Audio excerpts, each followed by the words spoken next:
কবিতাৰ শিৰোনাম ক্লোন। বৰষুণে কেতিয়াবা মহাকাব্যৰ সৃষ্টি কৰিছিল। বৰষুণে কেতিয়াবা মহাকাব্যৰ সৃষ্টি কৰিছিল। সজীৱ সজীৱ শাওনৰ পথাৰখন এটি ৰঙা জীয়া হৈ পিতাইৰ নাঙলৰ যুঁৱলিত পাখি মেলি বহিছিল।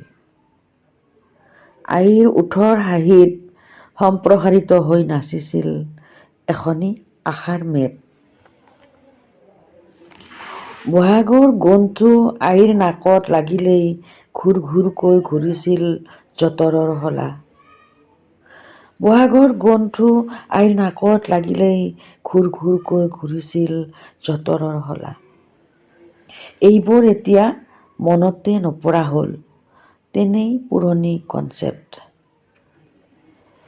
সভ্যতাৰ অভিজাত পৰীক্ষাগাৰত ক্লোন হৈ আধুনিক হোৱাৰে পৰা নাই মোৰ এইবোৰ ঝামেলা। সভ্যতাৰ অভিজাত পৰীক্ষাগাৰত ক্লোন হৈ আধুনিক হোৱাৰে পৰা নাই মোৰ এইবোৰ ঝামেলা। চিন্তন মননৰ একো প্ৰয়োজন নাই, যেন এক বাৰ্বি অথবা চীনামাটিৰ পুতলা।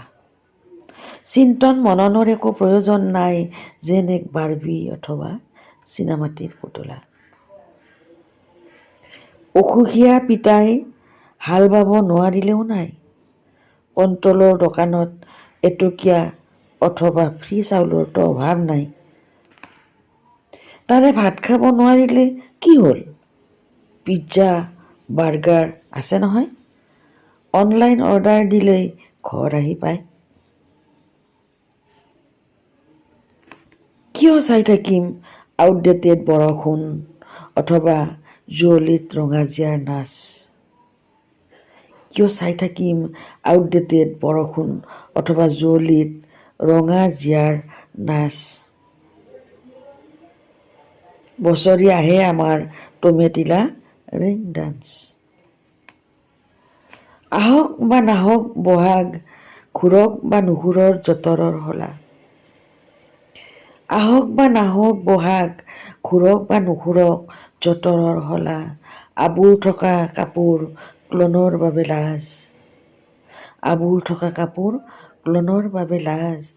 এতিয়া ফেশ্বনত থকা মই অৰ্ধাবৃত্তা ভেনাছ।